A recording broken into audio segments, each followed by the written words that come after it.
Hello, everyone. Dr. Ames here. This time, I'd like to talk to you some more about corporations in some of the various forms and areas where they operate.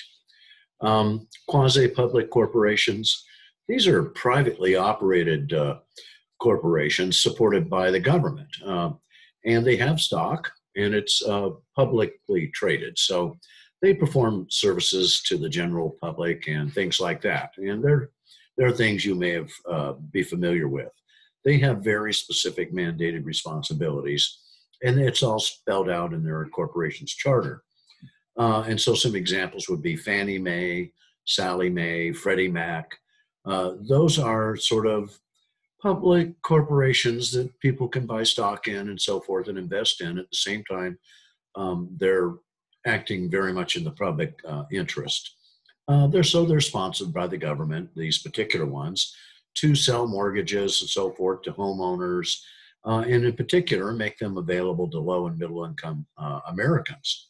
I think Sally Mac might have been the one that was handling student loans, the post office, and Amtrak, the last two of which are, owned by the government. And Fannie Mae and Freddie Mac probably between them own half the nation's mortgages that are out there. They've backed them. And so the value of those mortgages is about $5 trillion that they are supporting. So they are important, these quasi-public corporations. We also have the professional ones. These corporations could be anybody really with a professional skill. So you have examples of things like plumbers and contractors of all types, miners, accountants, and so forth. Any professional really can form a what would be called a professional corporation. And I didn't know this myself before, but nonprofits are also able to issue stock in certain instances, when usually determined by their size. But they're still held by the rules of non-distribution of wealth and so forth. They can't profit their owners, but they can grow and profit as organizations. And so there are all sorts of nonprofits that are like this, corporations that are really nonprofits also, the Red Cross, Salvation Army, the United Way. It's possible even that your local humane society, if it wanted to, could file the right paperwork and end up doing becoming sort of a stock issuing corporation. And also multinational corporations of all types. Those are really any company that's incorporated and operating not only in their own domestic market, but in a foreign market. So you're multinational in that sense. Now, there are advantages and disadvantages, of course, to being a corporation. The advantages are the liability is way limited. If you're part of the corporation officers or anything like that, and there's a legal judgment against you, it won't affect your own liability or assets or property, just those of the corporation itself. So you are protected legally in that sense. And that's not to be overlooked depending on how you operate with the public. Certainly, just the fact that you're incorporated and so forth gives you the ability to raise more money. You could issue stock and sell it.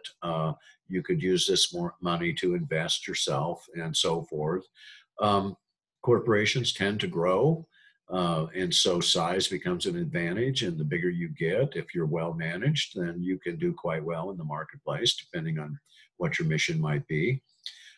Corporations also can live forever. This idea of perpetual life is not far-fetched. We have corporations and so forth that have just lived for a very long time. And it is interesting. It is easy that when you want to change ownership, well, the people at the top come and go and so forth. The corporation continues on. And people do flock to you in the sense that a lot of corporations don't really have to recruit for workers. They get a lot of requests for employment and so forth. And if they're not getting what they need to choose from, then they'll go out and solicit for more. There is a strict difference between the owners and the investors in a corporation and so forth, and from the managers. The managers are professionals who work for them and so forth. But you have to say that the biggest advantage is that limited liability. What does it cost to become a corporation? It really varies. Depends on the state because they set the individual regulation. So it could be as low as $50 to over $300. But on top of that, there would be various state fees and so forth.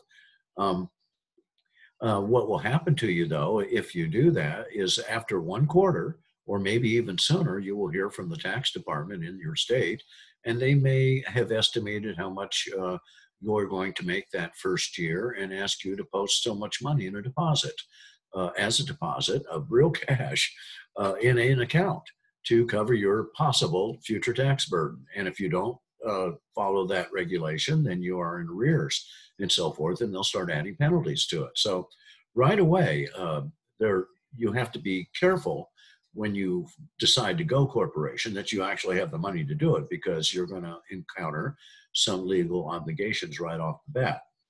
What we see is because it varies so much from state to state, states obviously get some advantages if they get companies to incorporate in their state and have their home headquarters there.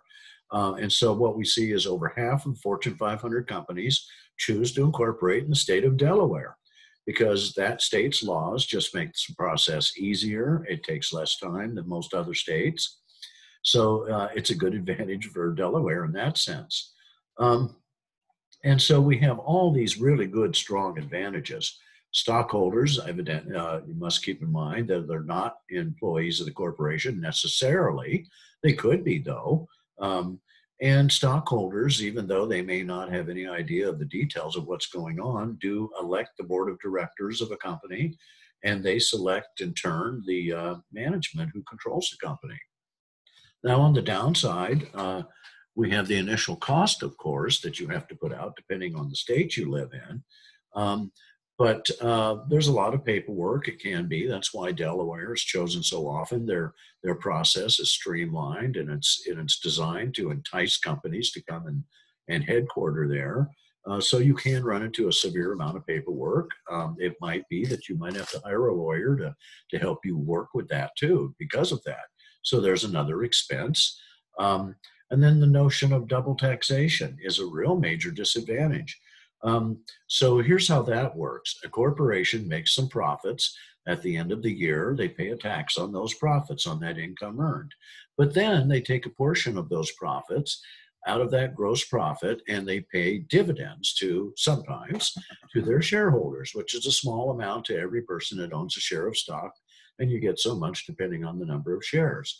Well, that money is you pay taxes already on it as a corporation. You've given some of that money now to the shareholders, and they are going to be taxed on it as income of their own.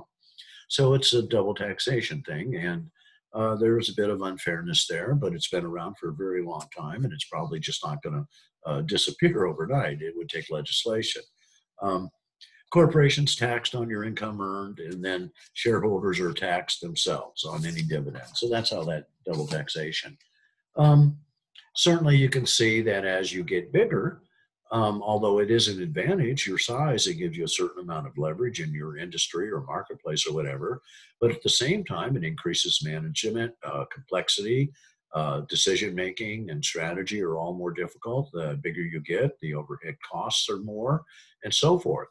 Um, and then on the other side of lasting forever, where you can have an easy change of ownership over time, it's not so easy all the time, just ending a corporation. Um, all the debts would have to be paid, and these could be extensive relationships and so forth. You could have lots of contracts involved. It's not that easy just to end the whole thing, although there are plenty of legal ways to do that. So you're not locked into it forever, but it's not going to be easy. And again, it's going to be some extensive paperwork. There could be waiting periods and all of that. And then, of course, in any sort of corporate relationship like this, you could have conflicts between the board of directors who might be taking the company or the corporation in a certain direction, and the stockholders at large really don't like that direction for whatever reason. And so there's a conflict there and so forth. And that's one of the issues that could be a real disadvantage in a troubled sort of corporation. Okay, folks, that's all I really wanted to talk about this time. I'll talk to you again soon.